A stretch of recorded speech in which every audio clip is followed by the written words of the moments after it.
Bonjour à toutes et à tous, et j'espère que vous allez bien. On se retrouve aujourd'hui pour lire la scène 2 de l'acte 4 de la tragédie Phèdre par Jean Racine. Scène 2. Thésée, Hippolyte. Thésée. Ah, le voici, grand Dieu, à ce noble maintien, quel œil ne serait pas trompé comme le mien? Faut-il que sur le front d'un profane adultère brille de la vertu le sacré caractère? Et ne devrait-on pas à des signes certains reconnaître le cœur des perfides humains? Hippolyte. Puis-je vous demander quel funeste nuage, Seigneur, a pu troubler votre auguste visage? N'osez-vous confier ce secret à ma foi? Thésée. Perfide, oses-tu bien te montrer devant moi? Monstre qu'a trop longtemps épargné le tonnerre, reste impur des brigands dont j'ai purgé la terre, après que le transport d'un amour plein d'horreur jusqu'au lit de ton père a porté sa fureur. Tu m'oses présenter une tête ennemie, tu parais dans des lieux pleins de ton infamie, et ne va pas chercher sous un ciel inconnu des pays où mon nom ne soit point parvenu.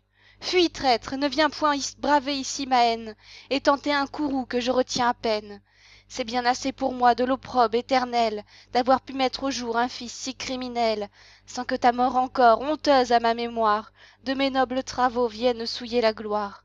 Fuis, et si tu ne veux qu'un châtiment soudain t'ajoute au scélérat qu'a puni cette main, prends garde que jamais l'astre qui nous éclaire ne te voie en ces lieux mettre un pied téméraire. Fuis, dis-je, et sans retour précipitant tes pas, de ton horrible aspect purge tous mes états. Et toi, Neptune, et toi, si jadis mon courage d'infâmes assassins nettoya ton rivage, souviens-toi que pour prix de mes efforts heureux, tu promis d'exaucer le premier de mes vœux. Dans les longues rigueurs d'une prison cruelle, je n'ai point imploré ta puissance immortelle.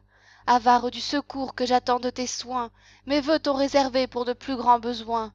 Je t'implore aujourd'hui, venge un malheureux père, j'abandonne ce traître à toute ta colère, étouffe dans son sang ses désirs effrontés, Thésée à tes fureurs connaîtra tes bontés.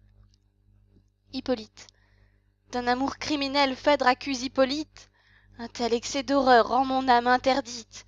Tant de coups imprévus m'accablent à la fois, qu'ils m'ôtent la parole et m'étouffent la voix. Thésée. Traître, tu prétendais qu'en un lâche silence Phèdre ensevelirait ta brutale insolence. Il fallait en fuyant ne pas abandonner le fer qui dans ses mains aide à te condamner.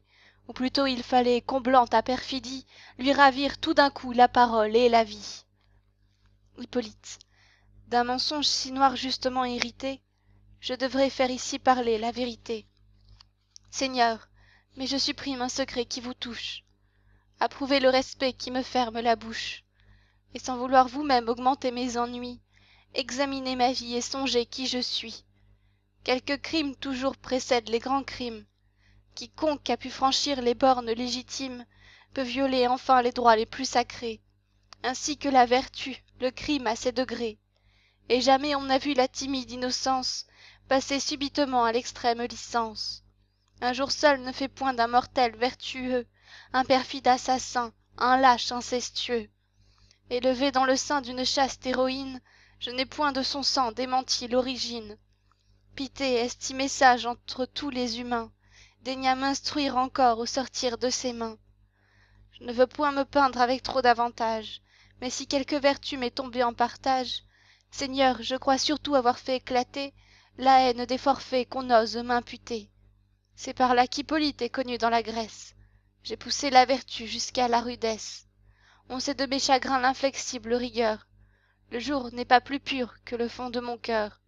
Et l'on veut qu'Hippolyte, épris d'un feu profane, Thésée. Oui, c'est ce même orgueil lâche qui te condamne. Je vois de tes froideurs le principe odieux. Phèdre seul charmait tes impudiques yeux, et pour tout autre objet ton âme indifférente dédaignait de brûler d'une flamme innocente. Hippolyte. Non, mon père, ce cœur, c'est trop vous le sceller, n'a point d'un chaste amour dédaigné de brûler. Je confesse à vos pieds ma véritable offense. J'aime, il est vrai, malgré votre défense. Aricie ses lois tient mes vœux asservis. La fille de Palante a vaincu votre fils. Je l'adore et mon âme, à vos ordres rebelles, ne peut ni soupirer, ni brûler que pour elle. Thésée. Tu l'aimes, ciel, mais non, l'artifice est grossier. Tu te feins criminel pour te justifier. Hippolyte. Seigneur, depuis 6 mois je l'évite et je l'aime. Je venais en tremblant vous le dire à vous-même. Et quoi, de votre erreur rien ne peut vous tirer? Par quel affreux serment faut-il vous rassurer? Que la terre, le ciel, que toute la nature. Thésée. Toujours les scélérats ont recours au parjure. Cesse, cesse, et m'épargne un importun discours, si ta fausse vertu n'a point d'autre secours. Hippolyte. Elle vous paraît fausse et pleine d'artifice. Phèdre au fond de son cœur me rend plus de justice. Thésée. Ah, que ton impudence excite mon courroux. Hippolyte. Quel temps à mon exil, quel lieu prescrivez-vous? Thésée. Fusses-tu par-delà les colonnes d'Alcide, je me croirais encore trop voisin d'un perfide. Hippolyte. Chargé du crime affreux dont vous me soupçonnez, quels amis me plaindront quand vous m'abandonnez? Thésée. Va chercher des amis dont l'estime funeste honore l'adultère, applaudisse à l'inceste, des traîtres, des ingrats, sans honneur et sans loi, dignes de protéger un méchant tel que toi. Hippolyte. Vous me parlez toujours d'inceste et d'adultère? Je me tais. Cependant Phèdre sort d'une mère. Phèdre est d'un sang, Seigneur, vous le savez trop bien, de toutes ces horreurs plus rempli que le mien. Thésée. Quoi? Ta rage à mes yeux perd toute retenue? Pour la dernière fois, ôte-toi de ma vue. Sors, traître, n'attends pas qu'un père furieux te fasse avec opprobre arracher de ces lieux.